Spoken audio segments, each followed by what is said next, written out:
హగ్గయి గ్రంథం 2వ అధ్యాయము 4వ వాక్యం చదువుకుందాం.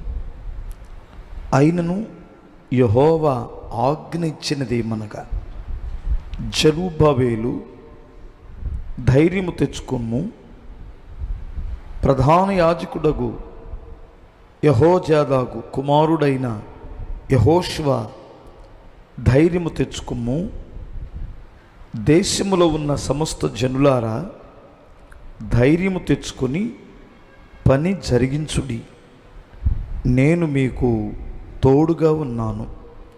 ఇదే సైన్యములకు అధిపతియగు యెహోవా వాక్కు.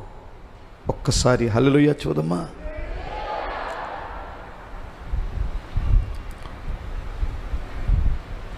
చూడండి, ఒక్క మాట మీరు జాగ్రత్తగా వినండి. పరాయి దేశంలో ఎన్నో సంవత్సరాలు బానిసలుగా ఉండి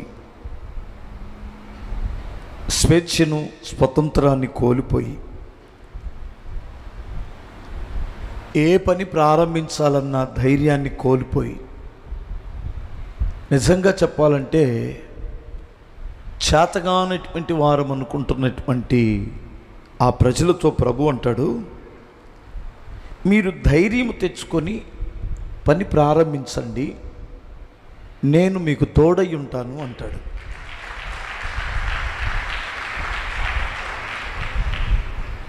మనకి 1-2 సార్లు ఎదురు దెబ్బలు తగిలితే, 1-2 సార్లు నష్టాలు వస్తే, ఇంకా మరలా ఏదైనా పని ప్రారంభించడానికి భయపడిపోతాం. 2-3 సార్లు ఇంటర్వ్యూకి వెళ్ళాడు అనుకో, ఇంటర్వ్యూలో సెలెక్ట్ అవ్వలేదనుకో, 4వసారి వెళ్ళడానికి గుండెల్లో వణుకు వస్తుంది. ఒక్కసారి పరీక్షలో ఫెయిల్ అయ్యాడు అనుకో, 2వసారి వరకు పర్వాలా, 2వసారి కూడా సబ్జెక్టులు పోయినాయి అనుకో, 3వసారి గుండెల్లో వణుకు వచ్చేసింది, భయం వచ్చేసింది. ప్రియులారా, మీరు ఈ భయం అనేటువంటిది మనిషిని చాలా కృంగదీస్తుంది. ఎందుకంటే ఎదురు దెబ్బలు తగిలినటువంటి వారికి తెలిసిద్ది అది. ఈ ఎదురు దెబ్బలు తలుగుతున్నప్పుడు, ఒకదాని అంటే ఒకటి నష్టాలు వస్తున్నప్పుడు, మనం ఎక్కడ ఏలు పెట్టినా నష్టపోతున్నప్పుడు, చివరికి మన ఇంట్లో వాళ్ళు కూడా మన మీద నమ్మకం ఉంచరు, వాళ్ళ ప్రోత్సాహం కూడా దొరకదు. ఇక జాలే, నీ సంబడం చేసిన వరకు జాలే, ఇక ఆపు, నువ్వెందులో ఏలు పెట్టినా నష్టమేగా అని మనల్ని ఇంట్లో వాళ్ళు కూడా భయపెట్టేస్తాడు. ఇంట్లో వాళ్ళు అంటే తల్లిదండ్రులు కావచ్చు, భార్య కావచ్చు, అన్నదమ్ములు కావచ్చు, ఎవరైనా కావచ్చు. ఎందుకంటే మన నష్టం వచ్చినప్పుడు అదే కదా ప్రజలు అంటారు, మనుషులు అనేది. అలాగూ మనం కృంగిపోయినటువంటి వారుగా ఉంటాం. ప్రియులారా, ఇక్కడ దేవుడు ఏమంటాడంటే, నీవు ప్రారంభించే పనిలో విజయం సాధించాలి, నువ్వు పని ప్రారంభించు అంటాడు. నేను నీకు తోడుగా ఉంటాను అంటాడు. మనం ఏ పని అయినా, అది వ్యాపారం కావచ్చు, చేసే పని కావచ్చు, నీ ఇల్లు కావచ్చు, ఇల్లే మొదలుపెట్టావు అది కావచ్చు, పిల్లల భవిష్యత్తు సంబంధించినటువంటిది ఏదైనా కావచ్చు, సేవకులమైతే సేవ కావచ్చు, ఏదైనా నువ్వు విజయాన్ని సాధించాలి అంటే 3 విషయాలు జాగ్రత్తగా గుర్తుపెట్టుకోవాలి. హల్లెలూయా చెప్పగలవా? 3 విషయాలు చాలా జాగ్రత్తగా గుర్తుపెట్టుకోవాలి విజయం సాధించాలంటే. ఫస్ట్,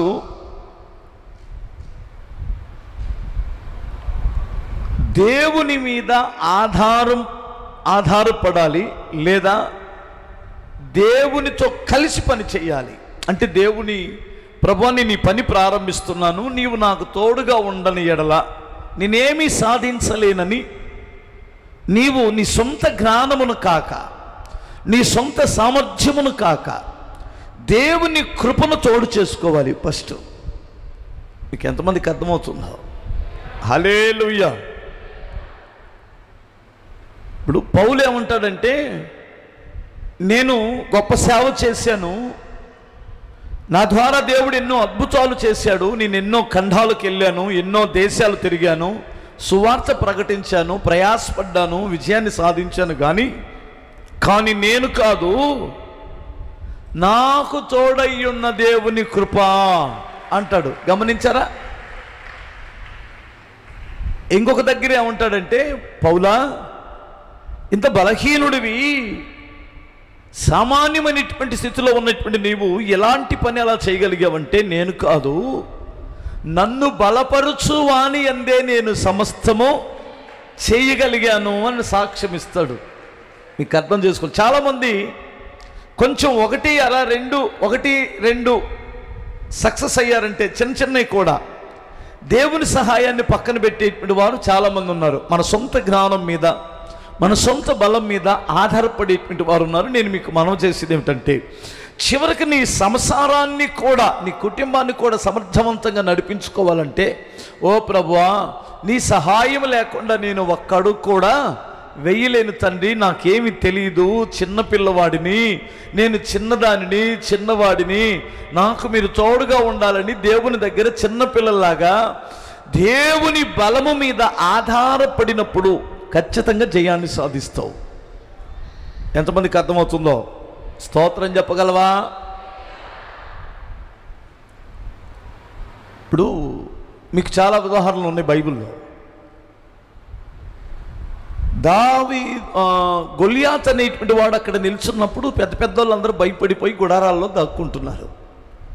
చివరికి సౌలు కూడా దాక్కున్నట్టే. సౌలు కూడా వాడి ముందుకు రావటం లేదు. రాజుగారు దావీదు ఒక బుడ్డోడు, గొర్రెలు కాసుకునే పిల్లవాడు, అతను వెళ్ళి నేను అతన్ని చంపేస్తానని తన ఎదురుగా నిలబడ్డాడు. అప్పుడు వాడు అడిగాడు, రేయ్, ఏంటి నీ దగ్గర కత్తి కానీ ఈటి కానీ ఏమీ లేకుండా నా మీదకి యుద్ధానికి వస్తున్నావు? అసలు నీ ధైర్యం ఏమిటి అని అడిగాడు. ఎవడు? గొలియాతు. అప్పుడు ఏమన్నాడంటే, ఒరేయ్, నేను నీ ఎదుట నిలబడ్డానని నేను నీకు కనిపిస్తున్నాను,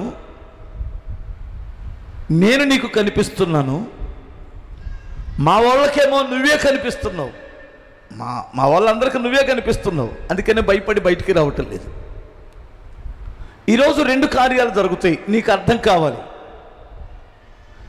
నేను కాదు నీ మీదకి యుద్ధానికి వస్తుంది, నా దేవుడు నీ మీదకి యుద్ధానికి వస్తున్నాడు అన్నాడు. యుద్ధము యెహోవాది అన్నాడు. నీకు అర్థమవుతుందా?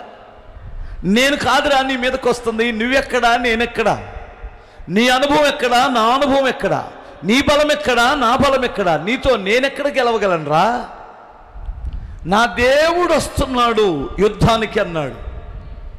వాడు ఎర్రి నవ్వాడు. ఇదేంట్రా పిచ్చోడా, దేవుడు ఎక్కడైనా యుద్ధాలు చేస్తాడా? దేవుడు ఎక్కడైనా మనుషుడి మీదకి వస్తాడా? ఏదో మన నమ్మకం దేవుడు ఉన్నాడని, అంతేగాని ఏదో దండం పెట్టుకొని వస్తాం, కానీ దేవుడే యుద్ధంలో పాల్గొంటాడంట వేళ పిచ్చోడా అని వాడు ఎకిలి నవ్వు ఒకటి నవ్వాడు. దావీదు హృదయంలో ఉన్నది ఏమిటంటే, ఒరే, నీ అంతటి వాడితో నేను వాదించే దమ్ము కానీ, ధైర్యం కానీ, ఆ తెలివి కానీ, ఆ జ్ఞానం కానీ నాకు లేదురు బాబు. నేను కాదు నీ మీదకి వస్తుంది, నేను కాదు నీతో వాదిస్తుంది, నేను కాదు నీతో తలపడుతుంది, నా దేవుడు వస్తున్నాడు అన్నాడు. ఇక్కడ ఒక విషయాన్ని గుర్తుపెట్టుకోండి. మీకు తలకమించిన సమస్యలు మీ మీదకి వస్తున్నప్పుడు, మీకు తలకమించిన వారితోనూ ఢీకొనాల్సి వచ్చినప్పుడు, కొన్నిసార్లు నీకు తలకమించినటువంటి ముదురులు ఉంటారు, కొంతమంది మేధావులు, మనుషులు, దుర్మార్గులు కూడా ఉన్నారు, క్రూరులు ఉన్నారు, జాలి లేని మనుషులు ఉన్నారు. వారితో నువ్వు ఢీకొనాలి అంటే నీ బలం ఎక్కడా, వారి బలం ఎక్కడా? నీకంటే నీ శత్రువులు మిన్నగా ఉన్నటువంటి వారు, బలవంతులుగా ఉన్నటువంటి వారు, పలుకుబడితో ఉన్నటువంటి వారు, ఏమండి, ఏలికేస్తే కాలుకి, కాలుకేస్తే ఏలికేసేటువంటి వారు, దుర్మార్గులు, బొంకేటువంటి వారు, ఎంత నీచానికైనా ఒడిగట్టే మనస్సాక్షి లేనటువంటి వారితో నువ్వు వెళ్తున్నావు. వారితో తలపడాలి. నువ్వు ఒంటరిగా వెళ్తే ఏం సాధించగలవు? నువ్వు తలపడుతున్నటువంటి మనుషులు జాలి లేని మనుషులు. వారికి కనికరము లేదు, మనస్సాక్షి అంతకంటే లేదు. ఎంతకైనా దిగజారిపోయి మాట్లాడతారు, ఎంతకైనా తెగించి నిందలు మోపుతారు, ఏ స్థితికైనా దిగజారిపోతారు. ఏది చేయడానికైనా వెనకాడనటువంటి దుర్మార్గులతో కదా నువ్వు తలపడుతున్నావు. అలాంటప్పుడు నువ్వు ఎలా వారి మీద విజయం సాధించగలవు? ఒంటరిగా వెళ్ళి, ఓ ప్రభువా, ఈ దుర్మార్గులైనటువంటి దుష్టులతో నేను పోరాడుతున్నప్పుడు నీవు నాతో కూడా ఉంటే నేను ధైర్యంగా ముందుకెళ్తాను. అది చెప్పు, అది చెప్పు. మీరు రాజుల ఎదుట, అధికారుల ఎదుట మిమ్మల్ని నిలబెట్టినప్పుడు మీరు భయపడకండి. ఆ సమయంలో మీరు ఏం మాట్లాడవలెనో నేను మిమ్మల్ని మాట్లాడిస్తాను అన్నాడు. హల్లెలూయా, స్తోత్రం చెప్పగల. నేను మాట్లాడిస్తాను. నువ్వు కాదు, నీ వాక్చాతుర్యాన్ని నమ్ముకోవద్దు, నీ తెలివితేటలు నమ్ముకోవద్దు. నేను నీ పక్షాన ఉంటాను అని కదా ప్రభు చెప్పాడు. నువ్వు ఏదైనా, ఇప్పుడు ఎలా చెప్పాలి మీకు, ఇలాంటి నీ వ్యక్తిగత సమస్యలు కావచ్చు, ఒక ఉద్యోగం కొరకు నువ్వు ట్రై చేస్తూ ఉండొచ్చు, ఒక ఇంటర్వ్యూకి వెళ్ళి ఉండొచ్చు. ప్రభువా, నేను ఒక్కడనే వెళ్ళలేను, నువ్వు నాతో రావాలి, నువ్వు నాతో రావాలి. కోర్టు సమస్య కావచ్చు. నేను కాదు ప్రభువా, మీరు ఒక స్థల గొడవలు, నీ ఆస్తి మీద ఎవరికైనా గొడవలు రావచ్చు, నీ ఆస్తిని ఇంకొకడు ఆక్రమించుకోవాలనే ఆలోచన కలిగి ఉండొచ్చు. నేను కాదు ప్రభువా, నీవు నా పక్షాన ఉండు, నా పక్షాన వాదించే దేవుడు నీవే. ఏమండి, ఒక ఉద్యోగంలో ఒక సమస్య రావచ్చు. ప్రభువా, నేను కాదు అధికారులతో మాట్లాడేవాడిని, నువ్వు మాట్లాడాలి. యుద్ధము నాది కాదు నాయనా, వాడికి నేను కనిపిస్తాను, శత్రువుకి వాడికి నేను కనిపిస్తాను, మీరు కనిపించరు. నాకు వాడు కనిపించట్లేదు, మీరు కనిపిస్తున్నారు. హల్లెలూయా. మీకు అర్థమవుతుందా? ఆడికేమో నేను కనిపిస్తున్నాను. నేను బుడ్డవాడిని, చిన్నవాడిని, బుల్లివాడిని, తెలివి లేనిటువంటి వాడినని వాడు చాలా సునాయాసంగా నన్ను జయించవచ్చు అనుకుంటున్నాడు. వాడు నేనెవరిని చూస్తున్నానంటే లోకములో ఉన్నవాడి కంటే నాలో ఉన్నవాడు బలవంతుడు, శక్తి గలవాడని నేను చూస్తున్నాను. నీవు నా పక్షాన ఉన్నావు అని దేవుని నువ్వు ఎప్పుడైతే ఆధారము చేసుకొని ఒక పని ప్రారంభిస్తావో, దేవుడే నా దిక్కు అనుకొని ఉంటావో, అప్పుడు దేవుడు నీ ద్వారా గొప్ప గొప్ప విజయాలు చేపిస్తాడు. నేను రాజ్యాలను జయిస్తాను పాస్టర్ గారు, నేనేం విజయాలు సాధిస్తాను పాస్టర్, ఏం చేయాల్సిన అవసరం లేదమ్మా. నీ కుటుంబాన్ని విజయవంతంగా నడిపించుకోవడమే నీ పని. స్తోత్రం చెప్పాలి. నీ పిల్లలని సక్సెస్ఫుల్గా వారి జీవితాలు సెటిల్ అయ్యేటట్లు నువ్వు వారి కొరకు పని చేయించుకోవడమే నీ జీవితానికి. అది చాలదా? మనం రాజ్యాలను జయించాల్సిన అవసరం లేదు, కుటుంబాలను జయిస్తే చాలు. అవునా? రాజ్యాలు జయించాల్సిన అవసరం, కుటుంబాలను జయిస్తే చాలు అంటాను నేను. చిన్నవారి కదా. నీ పక్షాన దేవుడు ఉండాలి అంటే నువ్వు దేవుని మీద ఆధారపడాలి. ఎంతమంది దేవుని మీద ఆధారపడతారు?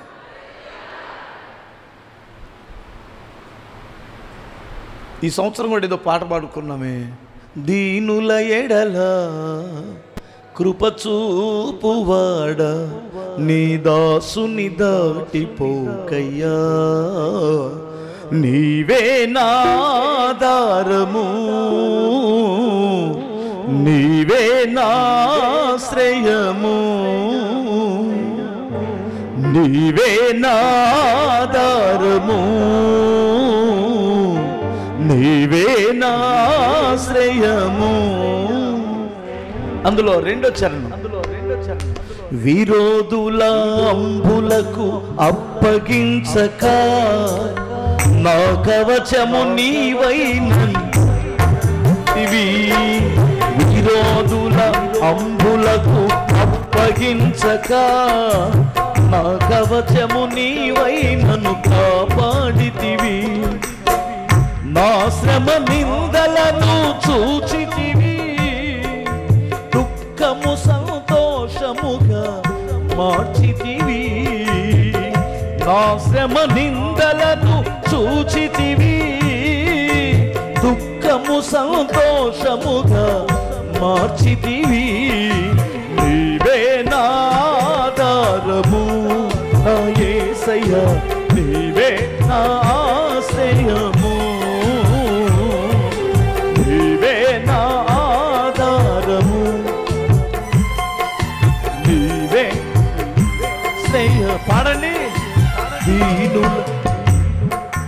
దీనుల ఎడల కృప చూపువాడా, నీ దాసుని దాటిపోకయ్యా. దీనుల ఎడల కృప చూపువాడా, నీ దాసుని దాటిపోకయ్యా. హల్లెలూయా. దగ్గరగా స్తోత్రం చెబుతారా? దీనుల ఎడల దేవుడు కృప చూపిస్తాడు కదా. దీనుడంటే ఎవడో దేవుని మీద ఆధారపడేవాడే దీనుడు. మన తెలివితేటల మీద కాదు, దేవుని మీద ఆధారపడండి, దేవుని మీద ఆధారపడండి, దేవుని మీద ఆధారపడండి. దేవుడే దిక్కు అని చెప్పండి. మీరు ఎప్పుడైనా ఏదైనా పని మీదకి వెళ్ళేటప్పుడు దేవుని సన్నిధిలో మోకరించి, దేవా నేను ఆ పని మీద వెళ్తున్నాను, ఆ పని కొరకు నేను వెళ్తున్నాను, నీవు తప్ప నాకేరొక దిక్కు లేదు నాయనా, కనికరం చూపమని అడగండి. నేను ఎప్పుడు ప్రసంగం చేయడానికి నిలబడినా నేను ఒకటే దేవుని దగ్గర చేసుకుంటాను ప్రార్థన. ప్రభువా, ఈ ప్రసంగం ఇప్పుడు నేను చేస్తున్న వర్తమానం 100 సార్లు చెప్పినా 101వ నేను చెప్పాల్సి వస్తే 101వ కూడా నువ్వు నన్ను వాడుకోకపోతే, నా ఎక్స్పీరియన్స్, నా యొక్క అనుభవాలు, నా యొక్క ఆ యొక్క తెలివి పనికి రాకుండా పోయింది నాయన. దయచేసి నీవే నాకు ఆధారం అని దేవునితో చెప్పుకొని నేను వస్తాను. ఎప్పుడు మాట్లాడినా మీకు అర్థమవుతుందా? స్తోత్రం చెప్పాలి. ఒకసారి 101వ ఇదే ప్రసంగం నేను 100 సార్లు చెప్పి 101వ కూడా ఇదే ప్రసంగం మాట్లాడాలన్నా దేవుని కృప నాకు తోడు లేకపోతే మీకు ఎక్కదో మీకు అర్థం కాదు. ఏం చెప్పాడు ఆ పాస్టర్ గారు? బాగానే చెప్పాడు కానమ్మాయ, నాకు ముక్క అర్థం కాలేదే. అర్థం కాదు. స్తోత్రం చెప్పండి. అర్థం కాని వర్తమానం వ్యర్థమే కదా. అర్థం కానిటువంటిది ఏదైనా వ్యర్థమైపోయింది కదా. అందుకని నేను మాటికి మిమ్మల్ని ధైర్యపరచుకోవడానికి, నన్ను నేను ధైర్యపరచుకోవడానికి, అర్థమైందా, ఎక్కుతుందా అని అడిగేది. అందుకనే అర్థం కాకపోతే మీరు రావడం, మీ మీ మీ మీ మీ సమయం అంతా వేస్ట్ అయిపోయింది. మనం దేవుని సన్నిధికి రావడం వేస్ట్ అయిపోయింది. దేవుని వాక్యం అర్థమైనప్పుడు మనం ఆధ్యాత్మికమైన శిఖరాలకు ఎక్కుతాం. కొట్టు చప్పట్లు ఒకసారి.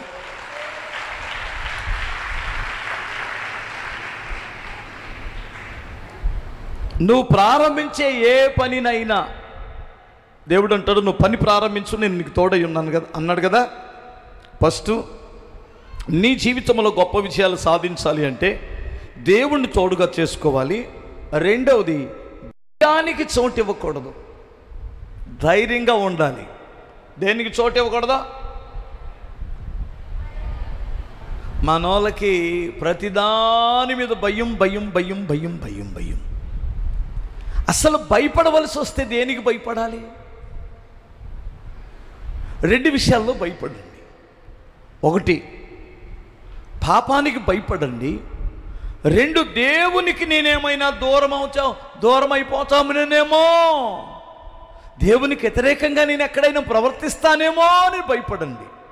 దేవునికి తప్ప దేనికి భయపడదు. పాపానికి భయపడండి. ఎందుకు పాపానికి భయపడాలంటే, పాపానికి భయపడినటువంటి వాడు పాపం చేయడు. ఎందుకంటే పాపం చాలా డేంజర్, ప్రమాదం. అర్థమవుతుందా? పాపం చాలా డేంజర్. అంత ప్రమాదకరమైనటువంటిది ప్రపంచంలో మరి ఏది లేదు. కానీ దాని దుంపదగా పాపం మన ఫ్రెండ్ అయింది. ఫస్ట్ మనకు మేలు చేసేది లాగా వస్తుంది మన దగ్గరికి. చాలా ఆటాడుకోవచ్చు దాంతో, చాలా బాగుంటుంది. పాపం అంతా టేస్ట్ ప్రపంచంలో మరి దేనికి లేదు. అందుకనే ఒక్కసారి పాపం చేసిన వాడు దాంట్లో నుంచి అస్సలు రాలేడు బయటికి. ఎగ్జాంపుల్ చూడండి, మీరు గమనించండి. ఒక్కసారి 2 సార్లు 3 సార్లు 4 సార్లు మందు తాగితే వాడు అందులో నుంచి బయటకు వస్తాడా? చూసారా ఎంత కమ్మగా ఉంటుందో? తర్వాత ఊపిరితిత్తులు చెడిపోతున్నా, గుండెలు చెడిపోతున్నా, లివర్ పాడైపోతున్నా వాడు దాన్ని మానకపోవడానికి కారణం ఏంటంటే పాపం అంత టేస్ట్గా ఉంటుంది కదా. ఒకసారి సిగరెట్ తాగి అన్నాడు అనుకో, పాన్బరాకు వేసాడనుకో, గుట్కాయ వేసాడనుకో, అది మానటం లేదు. ఎందుకంటే ఆ పాపానికి ఉన్న టేస్ట్ అలాంటిది. పైపెచ్చు మందు తాగేవాడు ఎలా తాగుతాడు?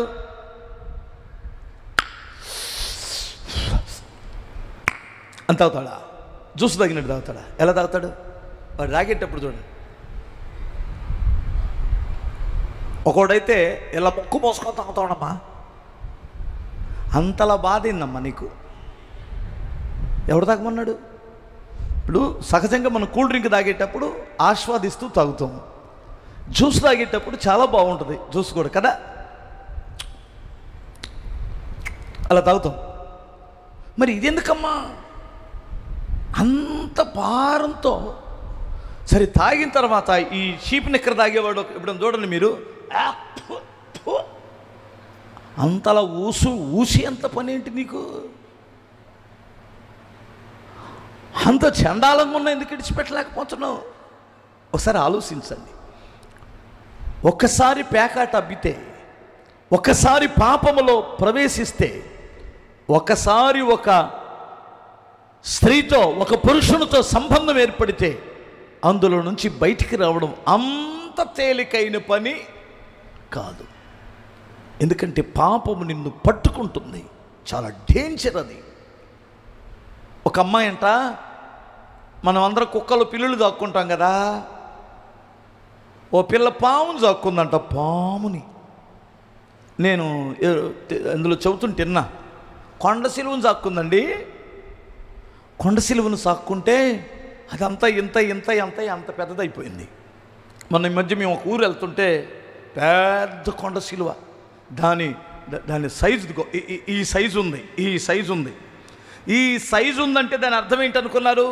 ఇంతలో మేకనైనా మింగేసిద్ది, అది మనిషిని మింగేసిద్ది.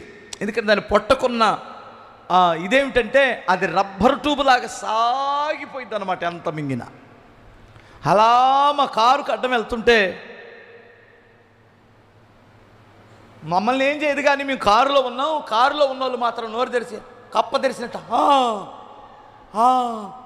అంటున్నారు. ఒరే మనం కారులో ఉన్నాంరా, అదేమో రోడ్డు మీద వెళ్తుంది, అంత భయపడమాకరా అంటే, ఓ మర్చిపోయా కారులో ఉన్నాం కదూ, స్తోత్రం చెప్పాలి. ఒకడికి చచ్చే భయం. కారులో ఉన్నవాడు భయపడాల్సిన అవసరం లేదు.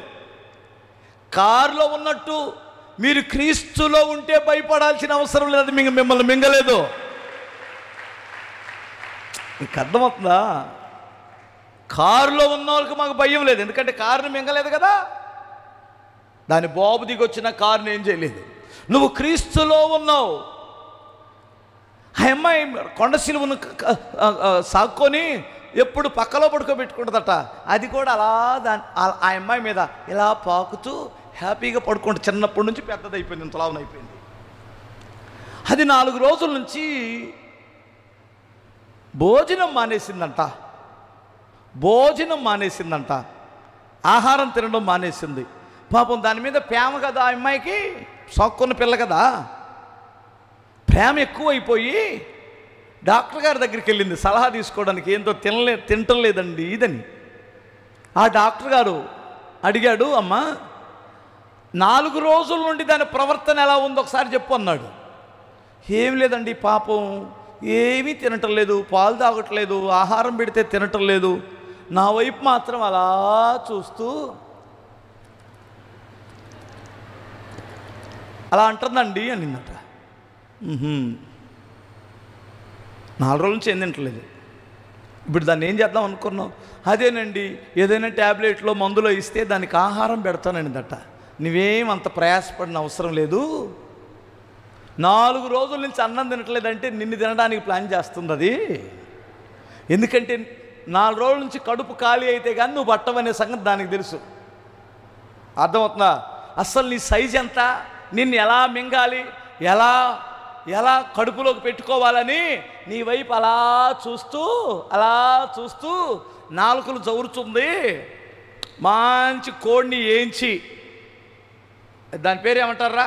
కోడిని వేయించే దాన్ని ఏమంటారు? తందూరియా.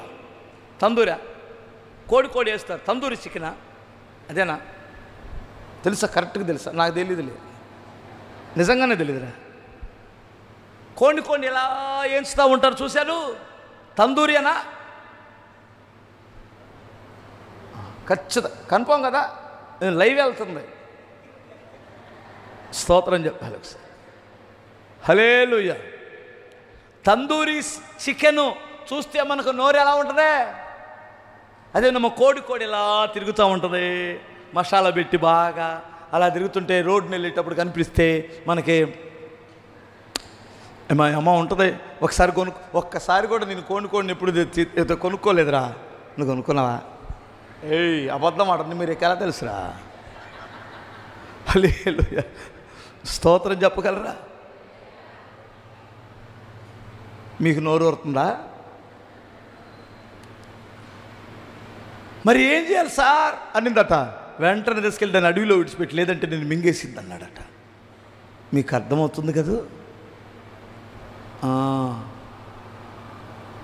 కొండ సిలువులు లాంటి ఫ్రెండ్స్తో డైలీ చాటింగ్ చేస్తున్నావు కదూ కొండ సిలువుతో. హలో బంగారం, తిన్నావా? అవును మర్చిపోయాను, నేను ఫీజు కట్టావా? నేను కట్టినా. ఏంటికి, ఎందుకు ఈ కొండ సిలువుకి అంత ప్రేమ పెరిగింది నీ మీద? ఏ అమ్మాయి, ఈ కొండ సిలువ అది లేదు బ్రదర్, నాకు 10th క్లాస్ నుండి పరిచయం. 10thలో ఒకే స్కూలు, మరలా అనుకోకుండా ఇంటర్మీడియట్లో కూడా ఒకే కాలేజీ, తర్వాత తండ్రి చిత్తం అనుకో, అది కూడా తండ్రి చిత్తమే. అసలు మా అమ్మ నాన్న కూడా అడగరు బ్రదర్, నన్ను అన్ని విషయాల్లో జాగ్రత్తగా అన్నీ చూస్తాడు ఆ అబ్బాయి. నాకు కాలేజీలో కూడా కాపుదలు అతనే. కొండ సిలువ మరి ఏదో ఒక రోజుని మింగేస్తాడు రై, కనపడో. భయపడవలసింది పాపానికి. పాపముతో చతురులు కాదు. భయపడితే దేవునికి భయపడు, లేదా పాపానికి భయపడు. ఇంకా దేనికి భయపడొద్దు. సాతానుకి అస్సలు భయపడవద్దు. మీకు అర్థమవుతుందా? మనోళ్ళకి ఈ భయాలు ఉండవు. ఏ భయం ఉంటుందే? అమ్మో సాతానే, రాత్రి చీకటి కనపడింది బెదర్, రాత్రి ఇటు నుంచి ఏదో శబ్దం వెళ్ళింది బెదర్, గల్ అన్నది బెదర్, నీ మొహం బెదర్, ఏం కాదు బెదర్. అర్థమవుతుందా? ఆడేం చేస్తాడు? లోకంలో ఉన్నవాడి కంటే మనలో ఉన్నాడు. హల్లెలూయా. నీ నోటి నుంచి వస్తున్న యేసు నామ స్మరణ అది దుర్గములను పడద్రోసేటువంటిది. సాతాను యొక్క దుర్గములను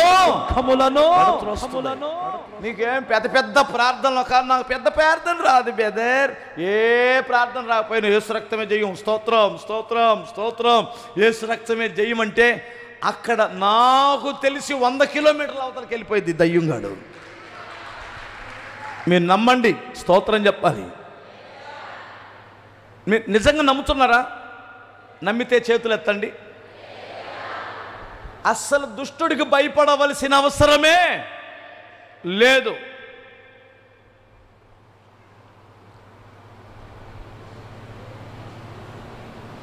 మీకు ఏది వినపడిందంట అప్పుడెప్పుడో? స్తోత్రం చెప్పగలరా?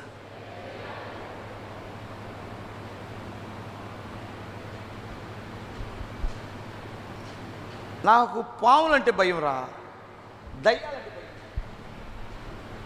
ఎందుకంటే దయ్యం వచ్చినప్పుడు నా దగ్గరికి ఎవరు వస్తారు? ప్రభు ఉంటాడు. హల్లెలూయా. పాము వచ్చిందనుకో మన దగ్గర కర్ర ఉండాలి. మీకు అర్థమైందా? పాము డేంజర్, కానీ దయ్యానికి భయపడాల్సిన అవసరం లేదంటాడు. దయ్యం ఎలా వస్తుంది చెప్పనా? దయ్యం ఎలా వస్తే, ఒక అమ్మాయి రూపంలో వస్తుంది దయ్యం, ఒక అబ్బాయి రూపంలో వచ్చింది దయ్యం, డబ్బు రూపంలో దయ్యం వస్తుంది. మీకు అర్థమవుతుందేమో. దాన్ని వాడు కుయుక్తి అలా గమనించండి అంతే. ఆ తర్వాత జుట్టు బిక్కుంటాం మనం. అయ్య బాబోయ్, దయ్యంగాడు ఎలా వచ్చాడా అనుకుంటాం. మీరు దాన్ని జయించే మార్గం ఒకటేనండి, వాక్యం మీ గుండెల్లో ఉంటే చాలు. హల్లెలూయా. పని ప్రారంభించి విజయవంతం చేయాలంటే ఏం చేయకూడదు? భయపడకూడదు. హల్లెలూయా. భయపడకూడదు. మన వాళ్ళకి పచ్చి భయం, అన్నిటి ఏది చేయాలన్న భయమే. నువ్వు ప్రార్థన చేసి ప్రారంభించు, దేవుడు కార్యం చేస్తాడు. ఏ కొట్టడానికి సచ్చేందుకు? హల్లెలూయా. భయం ద్వారా ఎలాంటి ప్రమాదం ఉంటుందో చెప్పనా? ఒక 4 విషయాలు చెబుతాను, వినండి. భయం నిన్ను చేతగాని వాడిని చేస్తుంది. ఫస్ట్ ఏం చేస్తుంది? ఒక సమర్థవంతుడిని అసమర్థునిగా మార్చేస్తుంది భయం. నీలో ఒక టాలెంట్ ఉంది, సామర్థ్యం ఉంది, కానీ నీ భయం నిన్నేం చేస్తుంది? పని ప్రారంభించనివ్వదు, ఫస్ట్ ముందుకెళ్ళనివ్వదు. అప్పుడు నువ్వు సమాజంలో ఏమవుతావు? అసమర్థుడుగా మార్చేస్తుంది భయం. నీవు ఎంత టాలెంట్ పర్సన్ అయినా భయముతో కానీ ఉంటే ఏ పని చేయలేవు, ఏది ప్రారంభించలేవు. దేవుణ్ణి బట్టి ఏం తెచ్చుకోవాలి? ధైర్యం. స్తోత్రం చెప్పు. ఇప్పుడు నా సామర్థ్యానికి తగిందేనా మొన్న జరిగిన మీటింగు? చెప్పాలి. నా ఆర్థిక పరిస్థితికి తగిందేనా మీటింగు? అస్సలు కానే కాదు. నా సామర్థ్యము కాదు, నా ఆర్థిక స్థితులు అవి కాదు. నన్ను చూసి చాలామంది ఏమనుకున్నారంటే, బాగా డబ్బులు ఉన్నాయేమో మ్యాథ్యూస్ గారి దగ్గర అని. ఇంకొక మాట చెప్పను, విచిత్రమైన మాట చెప్పనా? మహా మేధా ఒట్టుంది, ఇంత పెద్ద మీటింగ్ చేశాడంటని. నేను ఎవడో నాకు బాగా తెలుసు. స్తోత్రం చెప్పాలి ఒకసారి. ఫస్ట్ మాట చెప్పానే, నేను కాదురా, నాకు తోడై ఉన్న దేవుడు, అదే నా ధైర్యం. లేదంటే ఎక్కడది? మీరు స్టేజీ చూశారు కదా, స్టేజీ పెద్ద పెద్ద ఇంజనీర్లు వచ్చి డిజైన్ చేయాలా.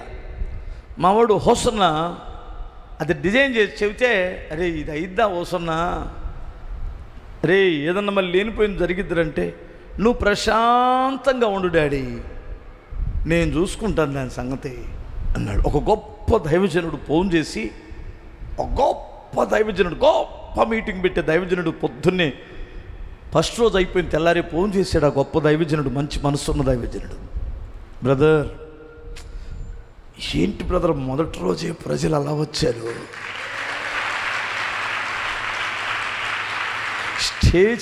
స్టేజీ అద్దిరిపోయింది.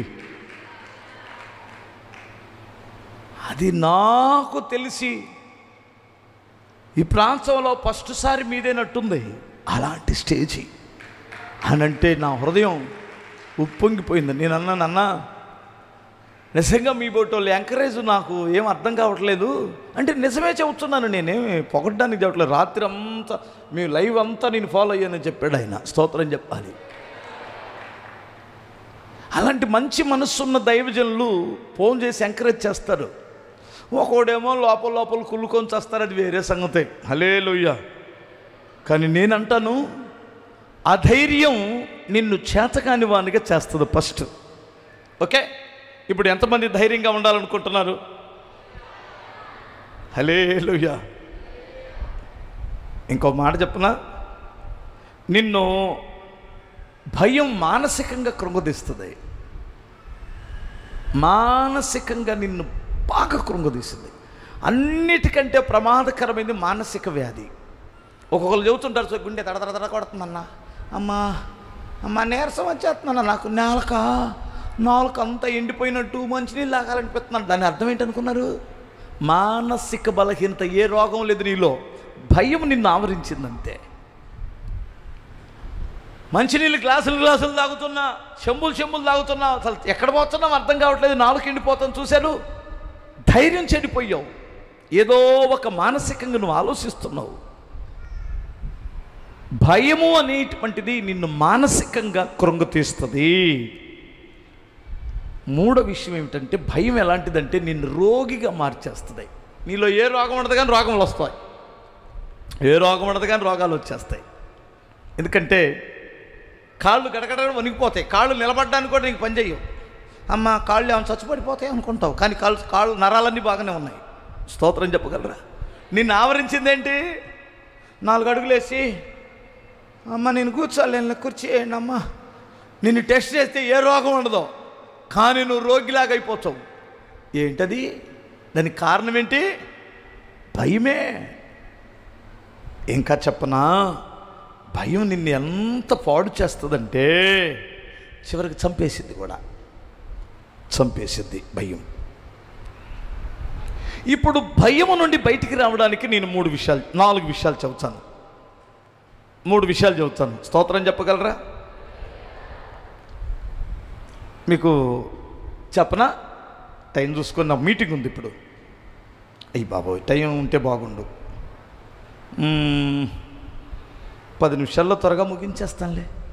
ఎందుకంటే నాగరాజు కాలనీలో మీటింగ్ ఉంది. ఈ లోకల్లో శనివారం ఆదివారం కూడా ఇస్తాను. రాత్రి ఒక మీటింగ్కి వెళ్ళాను నేను, సిరిపురం. ఇప్పుడు నాగరాజు కాలనీలో మీటింగ్ ఉంది. ఆ ఏరియా వాళ్ళు ఎవరైనా ఉంటే అటు రావచ్చు.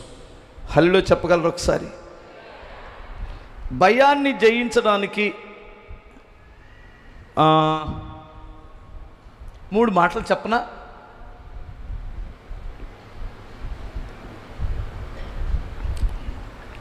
మీరు హగ్గై గ్రంథంలోని 2:5లో ఒక మాట ఉంటుంది. ఐగుప్తు నుండి మీరు వచ్చినప్పుడు దేవుడు మీ ఎడల జరిగించిన కార్యాలు జ్ఞాపకం చేసుకోమంటాడు. అంటే దాని అర్థం ఏమిటంటే, దేవుడు నీ జీవితంలో లేదా నీ సహోదరుల జీవితంలో ఎలాంటి గొప్ప కార్యాలు చేశాడో దాన్ని ఒక్కసారి మీరు మనసుకు స్మరించుకుంటే, జ్ఞాపకం తెచ్చుకుంటే నీకు ధైర్యం వస్తుంది. ఎంతమందికి అర్థమవుతుంది? అప్పుడు చేసిన దేవుడు ఇప్పుడు ఎందుకు చేయడు? అప్పుడు బలపరిచిన దేవుడు ఇప్పుడు ఎందుకు బలపరచడు? వారిని బలపరిచిన దేవుడు నన్ను ఇప్పుడు ఎందుకు బలపరచడు? వారికి తోడై ఉన్న దేవుడు నాకెందుకు తోడై ఉన్నాడు? ఆయన చేసిన కార్యాలను నువ్వు స్మరించుకుంటే, గుర్తు తెచ్చుకుంటే నీకేమొస్తుంది? ఏనుగులు బలం వస్తుంది. స్తోత్రం చెప్పాలి ఫస్ట్. రెండవది, ప్రభు ఏమంటాడంటే, నా యందు విశ్వాసం ఉంచువాడు కలవరపడడు అంటాడు. నా యందు విశ్వాసం ఉంచండి. దేవుని యందు విశ్వాసం ఉంచిన వాడు భయాన్ని జయిస్తాడు. మీకు అర్థమవుతుందా? దేవుడిని నమ్మాలి, పిచ్చిగా నమ్మాలి. దేవుని యందు నీకు ఎంత బలమైన విశ్వాసం ఉంటుందో అప్పుడు ధైర్యం 1000 ఏనుగులు బలములాగా వస్తుంది నీకు. నీలో భయం ఆవరించిందంటే దేవుని మీద నమ్మకం తగ్గిపోయిందని అర్థం అన్నమాట. దేవుని యందు బలమైన విశ్వాసం ఉంచాలి. 3, ఆత్మీయులు, దైవజనులు, పరిశుద్ధులతో మీరు మాట్లాడుతున్నప్పుడు మీకు ధైర్యం వస్తుంది. అవునా కాదా? ఒక దైవ సేవకుడు నీతో మాట్లాడుతున్నప్పుడు మీకు తెలియకుండానే నీ కన్న తండ్రి కంటే కూడా, అబ్బా పాస్టర్ గారు ఒక్క రోజన్నా మా ఇంట్లో ఉండే బాగుండే, నా భయాలన్నీ వెళ్ళిపోతాయి అనిపించింది. కానీ మాకు కుదరదలే, పాస్టర్ గారి కంటే బలవంతుడైన దేవుడు మీ ఇంట్లో ఉన్నాడు. స్తోత్రం చెప్పాలి. మీకు అర్థమవుతుందా? అమ్మయ్య అన్నయ్య కాసేపు దొరికితే బాగుండయ్యా, 1 గంట దొరికితే బాగుండు, నా భయాలన్నీ పోతాయి అనుకుంటారు. కానీ మమ్మల్ని మరి పని ఉంది కదా వెళ్ళిపోతున్నాం. మా బదులు సేవకురాలు ఉంటుంది, సేవకురాళ్ళు ఉన్నారు, దైవ సేవకులు ఉన్నారు, ఇంకా ఆత్మీయులైన సహోదరులు ఉన్నారు. వారితో మీరు మాట్లాడుతున్నప్పుడు ఏమొస్తుంది? ధైర్యం వస్తుంది. హల్లెలూయా. ధైర్యపరిచే సేవకులు, ధైర్యపరిచే ఆత్మీయులతో మీరు సహవాసం చేయండి. కానీ మిమ్మల్ని భయపెట్టే ఆత్మీయులు కూడా వస్తారు మీ కొంపలకే. వాళ్ళ మాట నమ్మమాకండి, పళ్ళు రాలగొట్టి పంపించండి. ఎందుకంటే వాళ్ళు పెరవన పేరంటలాగొచ్చి మిమ్మల్ని భయపెట్టేస్తారు. నేను వస్తున్నప్పుడు నాకు ఒక కల వచ్చింది, మీ ఇంట్లోకి 2 రెక్కలు కట్టుకొని నల్ల గబ్బిలం ఇలా వచ్చి ఇలా వెళ్ళినట్టు వచ్చింది అనగానే, అమ్మా ఇంకా ఏం జరిగిందమ్మా? ఏం లేదు, నాకు ఒక పెట్టి కనపడుతుంది, శవపేటిక అనేటువంటిది ఒకటి కనిపిస్తుంది అంటే, మా ఇంట్లో ఎవరైనా పోతారా? అదే ప్రార్థన చేసి తెలుసుకోవాలి. మూలిగే నక్క మీద ఎలా ఉంటుందో తెలుసా? మూలిగే నక్క మీద మూలుగుతూ ఒక నక్కంట, అమ్మా ప్రాణం బాగలేదమ్మా అని తాడి చెట్టు కింద నిల్చుందట. అక్కడి నుంచి ఇంతలా తాటికాయ వచ్చి నెత్తినబడిందంట, దెబ్బకు గుడ్డు పెట్టింది. అలాగూ కొంతమంది మిమ్మల్ని భయపెట్టేటువంటి వారు ఉంటారు. మిమ్మల్ని ఎప్పుడైనా నేను భయపెట్టానా? పాపం విషయములో తప్ప దేనికి భయపడొద్దంటాను. కళ రానే తప్పించే నా దేవుడున్నాడు. ప్రార్థన చేయడానికి ఆ కళ వచ్చింది. మీకు అర్థమవుతుందా? ప్రార్థన చేస్తే తప్పిస్తాడు. తప్పించడానికి దేవుడు తెలియజేస్తాడు దాన్ని. ఒకవేళ తెలియజేస్తే అది వాళ్ళకి నీకు తెలియజేయాలి కదా, వాళ్ళకి తెలియజేసేది నీకు తెలియజేయాలి కదా. మీకు అర్థమవుతుందా? భయపడవద్దు. నువ్వు ఎప్పుడు భయపడాలంటే సంఘానికి వ్యతిరేకంగా లేస్తే భయపడు, ఆత్మీయులకు వ్యతిరేకంగా లేచినప్పుడు భయపడు, నాశనం వస్తుందని. అంతేగాని నువ్వు దేవుని సన్నిధిలో యథార్థంగా బ్రతుకుతున్నంత కాలం దేనికి భయపడవద్దు. హల్లెలూయా. మీకు ఒక విషయం చెప్పనా? నేను టైం లేదు కదా, స్తోత్రం చెప్పండి. మా అక్క ఒక రాణక్క 12వ లైన్లో ఉంటుంది, 11వ లైన్. వాళ్ళ ఆయనకి బాగలేదు, హాస్పిటల్లో జాయిన్ అయ్యాడు. చాలా కాలం క్రితం. అయితే వాళ్ళ ఇంటికి ఒక ఆమె శుక్రవారం వచ్చి ఉపవాస ప్రార్థన పెట్టింది. పెద్దక్క ఆమంట ఏం చెప్పిందంటే, మరి ఏంటో తెలియదు, మరి ఆ మహత్యం ఏంటో నాకు తెలియదు. కుక్క అలా వెళ్తుంటే, అమ్మాయిలు ఈ కుక్క రేపటికల్లా చచ్చిపోయిద్దే అనిందట. తెల్లారిపాటికి పొద్దున్న చచ్చిపోయింది అది. ఇంకేమన్నా ఉందా? కుటుంబ ప్రార్థనలు వరుసలు పెట్టారు ఇక బజారు. ఒక ముసలాయనకి బాగలేక తీసుకెళ్తే 3 రోజుల్లో ముసలాయన చచ్చిపోతాడని చెప్పింది. కుటక్కని చచ్చిపోయాడు. మన అమ్మది చచ్చిపోవడమే, అదే నెరవేర్పు ప్రార్థనలు అవే. ఇక ఈ 2 కార్యాలు జరిగినందుకు మా ఇంట్లో పెట్టంటే మా ఇంట్లో బిజీ అయిపోయింది మా కుటుంబ ప్రార్థనలో. మన చర్చికి రాదు అప్పటికి, ఆ అక్క మన చర్చికి రాదు, అప్పటికి రాదు. వాళ్ళ తమ్ముడు వస్తాడు. అప్పుడు ఏమైందంటే, ఆమె ఇలా భర్త హాస్పిటల్లో జాయిన్ అయితే సీరియస్ అని చెప్పారు. సీరియస్ ఇది, మీరు హైదరాబాద్కు తీసుకెళ్ళండి అని చెప్పారు. గుంటూరు నుంచి హైదరాబాద్కి తీసుకెళ్ళమన్నారు ఆయన్ని. ఊపిరితిత్తులన్నీ పాడైపోయినాయి అని. సరే అంబులెన్స్ మాట్లాడుకొని అక్కకు ఫోన్ చేశారు. దైవజనురాలు కదా, ప్రార్థన చెప్పుకొని బయలుదేరదామని. రాణి, మీ ఆయన చచ్చిపోతాడే, హైదరాబాద్ తీసుకెళ్ళకండి, ఈరోజు లేదా రేపుట్లో వెళ్ళిపోతాడని చెప్పింది. ఒక్కసారి బీపీ డౌన్ అయిపోయి వంటగదిలో నుంచి ఫోన్ చేసిన మనిషి అక్కడే జారి అలా ఆనుకొని జారి కింద పడిపోయింది. మీకు అంతే కదా, మరి భర్త చచ్చిపోతాడంటే ఇంకేమనుందా? గుండెలు జారిపోవు. ఈ లోపల వాళ్ళ తమ్ముడు వచ్చి చూశాడు. ఏందక్క ఏంటి ఇట్లా? అరే దైవజనురాలు చెప్పిందిరా, బావ చచ్చిపోతాడంట అనిందట. దైవజనురాలది ఏం లేలాగా, ముందు అంబులెన్స్ వస్తుంది అని అంబులెన్స్ వచ్చింది. అంబులెన్స్కి ఎక్కించిన తర్వాత ఫోన్ చేశారు. మరలా ప్రయాణం కొరకు తెప్పించుకోవాలి కదా. చేస్తే మళ్ళీ ఏముందంటే, నీకేమైనా పిచ్చి పట్టిందా? హైదరాబాద్ దాకా వెళ్ళడం, మధ్యలోనే మిర్యాలగూడ నల్లగొండ వెళ్ళేసరికి అంబులెన్స్ మళ్ళీ రిటర్న్ వచ్చేసింది. దేవుడు తెలియజేస్తున్నాడు అనిందట. ఇంకా బీపీ కాస్త డౌన్ అయిపోయింది. ఇదంతా కాదులే కానీ ఆమె అయిపోయింది. మ్యాచెస్ అన్న చేస్తా నాగు, నేను వెళ్ళే పాస్టర్ గారికి అంటే నాకు ఈ స్టోరీ అంతా నాకు తెలియదు అప్పటికి. నాకు చేశారు, అన్న బావకి ఇలా అయింది, హైదరాబాద్కు తీసుకెళ్తున్నాం, కొంచెం సీరియస్ అని చెప్పారు, ప్రార్థన చెయ్యండి అని చెప్పాడు. నేను ప్రార్థన చేసి, ప్రభువా క్షేమంగా తిరిగి రాని నాయన, బిడ్డలు చిన్నవారు, మీ కృప తోడుంచండి తండ్రి అని నేను ప్రార్థన చేసి అయిపోయిన తర్వాత ఏం చెప్పానంటే, అక్కకి అమ్మ అన్నాను. అవును, కొంచెం ధైర్యం చెప్పడానికి. అక్కకి ఇచ్చారు. అక్క అక్కడికే కొలబడి ఉంది. అక్కకి ఇస్తే నేను అన్నాను, అక్క ఏంటి డల్గా ఉన్నావు అన్నాను. అదేనయ్యా ఆయనకి బాగలేదు కదా అనింది. పిచ్చిదానివో మంచిదానివో ఎందుకు భయపడుతున్నావు? నీ భర్త క్షేమంగా ఇంటికి తిరిగి వస్తాడు, ఎప్పటి మామూలుగా ఉంటాడు ఆయన, హ్యాపీగా ఉంటుంది నీ సంసారం, భయపడమాక వెళ్ళిరాపో అన్నాను. వాళ్ళ తమ్ముడు వైపు చూసి, ఏంటిరా పాస్టర్ గారు ఎలా చెబుతాడు? అలానే చెబుతారు అట్టుంది కాదు, ఆయనకి ఏమన్నా ప్రవచన వరం ఉందారా? అట్టాడిది ఏం లేదు, మామూలుగా చెబుతాడు పాస్టర్ గారు. మరి ప్రవక్త కదా అబ్బాయా. ప్రవక్త లేదు గేవతలేదాగా, అన్నయ్య చెప్పాడు, దేవుడు నమ్మక అని తీసుకెళ్ళారు. తీసుకెళ్ళిన తర్వాత హైదరాబాద్ వెళ్ళేసరికి చావలా, హైదరాబాద్ వెళ్ళేసరికి అన్ని టెస్టులు చేసి ఎందుకు ఇంత దూరం తెచ్చారన్నాడు ఆయన్ని.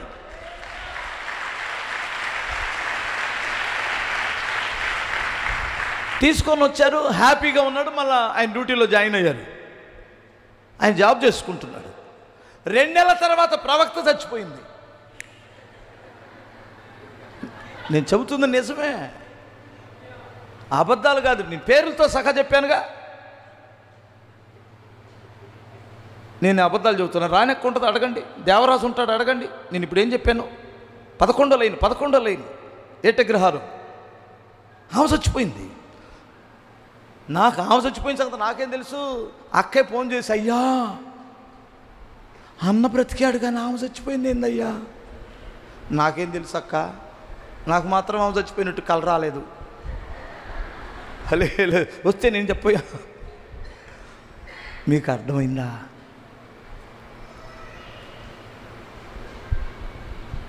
భయం మనిషిని చంపేస్తుంది. భయపడవద్దు. భయాన్ని జయించాలంటే ఫస్ట్ ఏం చేయాలి? దేవుని కార్యాలు గుర్తు చేసుకోండి. భయాన్ని జయించాలంటే విశ్వాసం ఉంచండి. భయాన్ని జయించాలంటే నీతిమంతులైన పరిశుద్ధులతో మాట్లాడండి. ఒకరికొకరు ధైర్యమో తెచ్చుకోండి.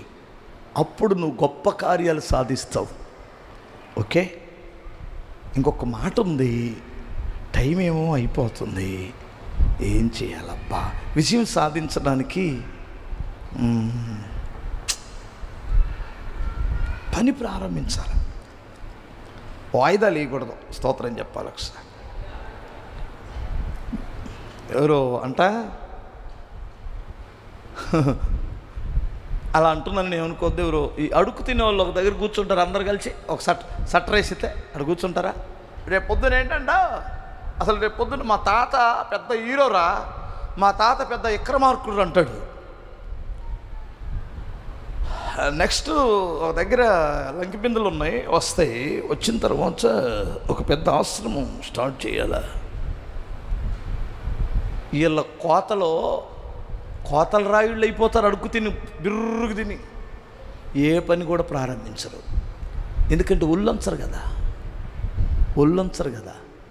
ఒళ్ళంచని స్వామరి మాటలు మాత్రమే ఉంటాయి, చేతాళములో ఏమీ చేయడు. అలాంటి వాడి జీవితంలో ఏ కార్యాన్ని దేవుడు చేయడు.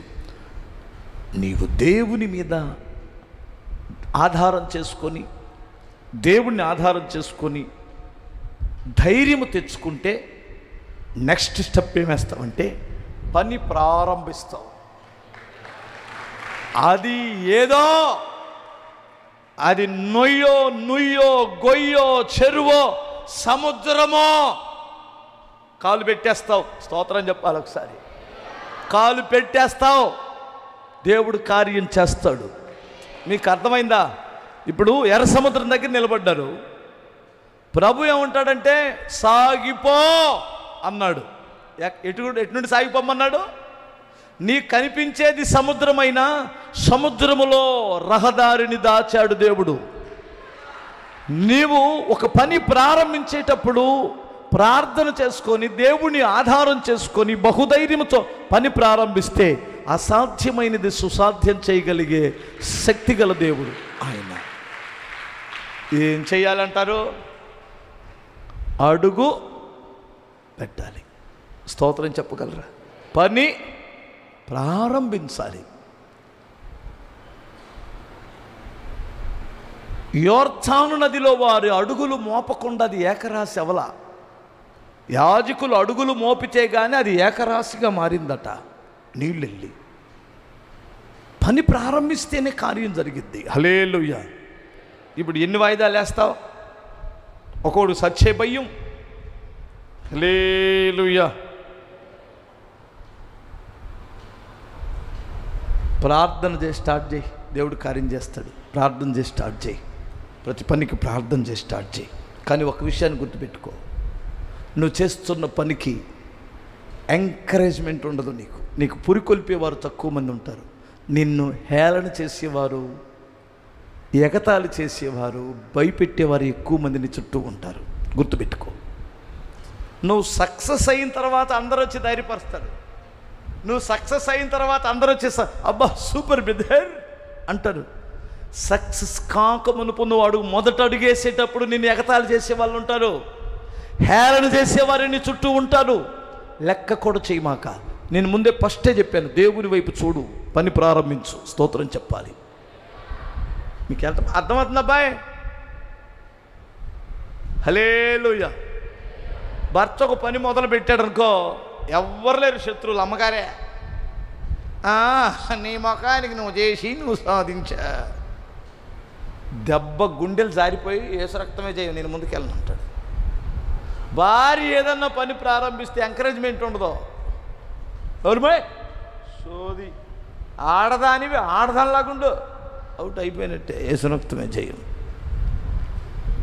భక్తి కలిగిన బిడ్డలైతే ఇద్దరు మోకరించి ప్రార్థన చేసి పని స్టార్ట్ చేయండి, దేవుడు కార్యం చేస్తాడు. ఇంక టైం లేదులే. ఈ మాటలు మీ ఇనికిడిలో ప్రభు ఫలింప చేయునుగాక.